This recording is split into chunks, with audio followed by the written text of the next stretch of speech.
Namaskar, Pranam, Johar. India has fallen into a trap, and this time the trap was laid for somebody else in Alaska, and we had no business to comment anything about it. Lately, our desire to speak before our turn has actually damaged us a lot.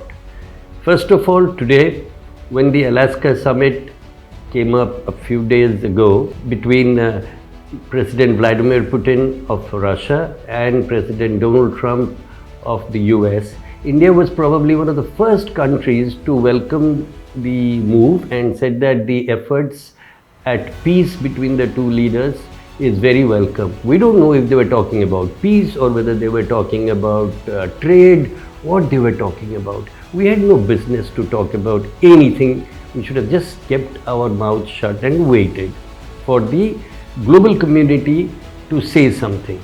Then, in the recent past, we saw when the US President Donald Trump went overboard claiming that he had brought about the ceasefire between Pakistan and India, most Indian leaders, including the External Affairs Minister, vehemently went gung-ho and claimed that no third-party intervention took place, and it was a direct dialogue between Pakistan and India, and the war was stopped because India had a measured move to dismantle terror strikes and terror camps in Pakistan. So when Trump went on claiming that he had brought about the ceasefire, we went on refuting him. So he is a man who should be studied well before any response is given to what he says. I remember recently the Thai Prime Minister in an international conclave said that diplomacy is not just protocol, but it is also human feelings. So when you are dealing with humans, you have to have feelings. You cannot deal with human beings who represent other countries, who do not think they are inferior to you in any way. They do not think you are the world leader in any which way. So you have to deal with them with respect, with deference and with distance. No European leader is a personal friend of Donald Trump. Donald Trump is not a personal friend of Mr. Jinping of China or Vladimir Putin of Russia or even of Sir Keir Starmer of UK. They are all individuals. So we should have accepted, and we should not have gone overboard claiming that India is the world leader and we are coming to the world stage as Vishwagurus. That is not something that is acceptable. The world does not accept it. So two things we have put our foot in our mouth lately, which will be very harmful to us with our foreign relations. Your foreign policy has to adhere to your foreign relations. Once you build the relations, then you build a policy based on those relations. But if you do not have a relation with another country or with another leader, to build a policy without knowing what the other country or the other leader wants, you will be making a mistake which India has been repeating over and over again. Now I have my concepts which I want to write about in my next editorial, and that is that for a long time two things have been happening. If you see the past till the 80s or the 90s, who all did we have as our ambassadors or high commissioners in other countries? We had K.R. Narayanan in Washington DC, who later on became the President of India.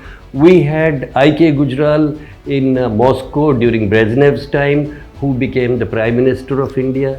We had Siddhartha Shankar Ray, a barrister and the former Chief Minister of West Bengal in Washington DC. We had B.K. Nehru in India House in London. So we had people who could go and have dinner with the leaders of those countries and could pick up the telephone and call the Indian Prime Minister and talk to her or him on a one-on-one basis. So you need somebody in different important countries who could directly approach the Prime Minister. But lately, if we observe, what has happened in India is we've only had IFS officers. I am not deriding IFS officers. I admit they are efficient, they are good, but first of all, they are bureaucrats. They are to take orders. They are to execute what is told to them. They cannot be decision makers.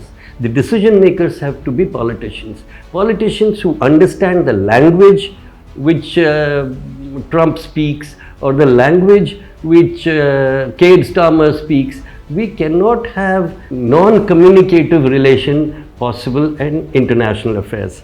Another point that has been very worrying is, if we see the past decade or so, only issue that India has raised in foreign forums is the issue of terrorism. We have always been trying to project ourselves as anti-terror. Major point is, at different times, different developed countries have in reality supported different terror groups.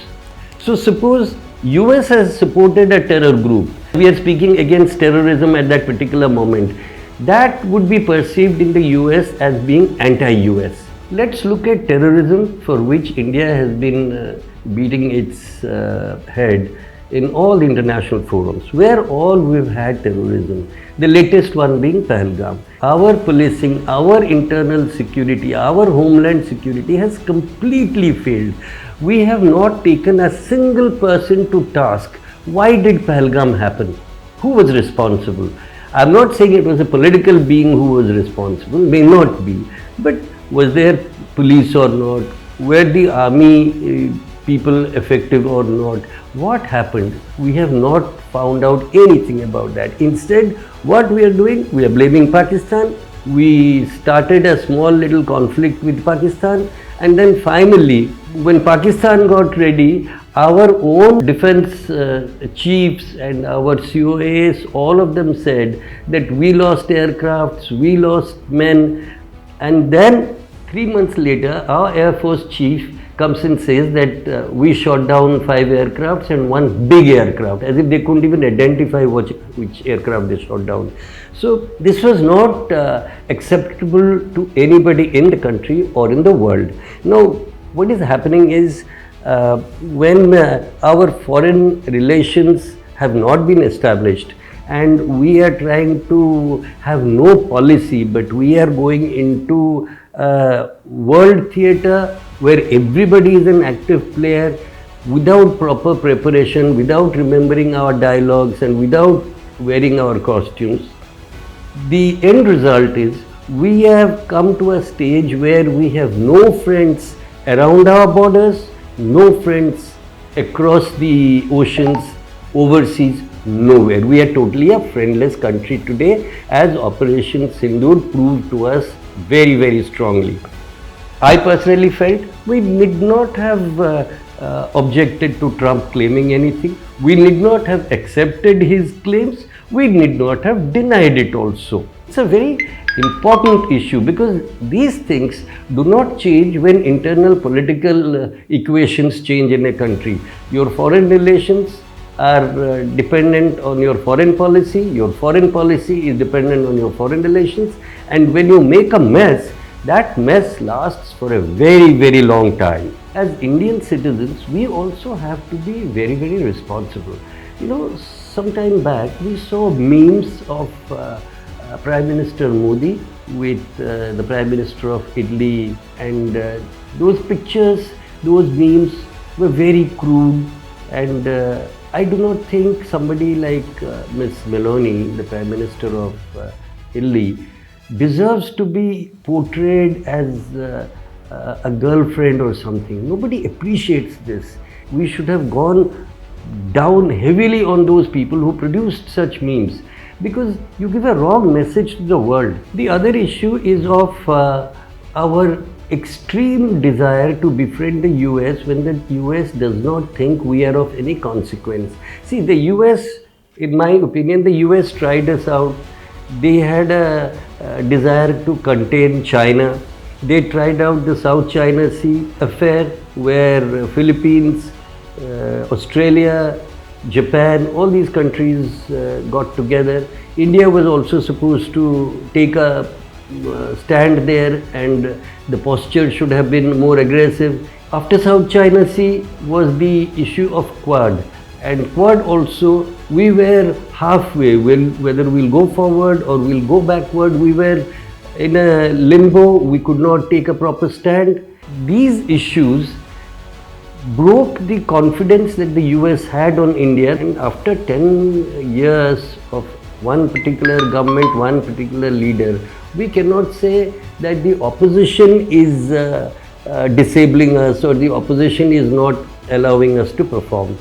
Here it is a question of political thought, political language, and the desire not to put oneself, an individual, any individual for that matter, as being higher or greater than all the individuals who lead other countries. We should have very clearly understood that there is no such thing as a world leader today. There is no Vishwaguru. Everybody is an equal today. Even the Prime Minister of Shad or the Prime Minister of Sudan would not consider herself or himself in any way inferior to the Prime Minister of the UK or India or any country. So therefore, it is very essential to be humble in foreign relations, to accept reality and to move ahead in our program, in our policies. This is something that I want to write on in my editorial. I would like your opinion on what you think about what I have said. Where I am wrong, I would like to be pointed out. I would like to correct myself on that. And also, if you have any other suggestions, then I would love to incorporate that in my edit. Thank you so much.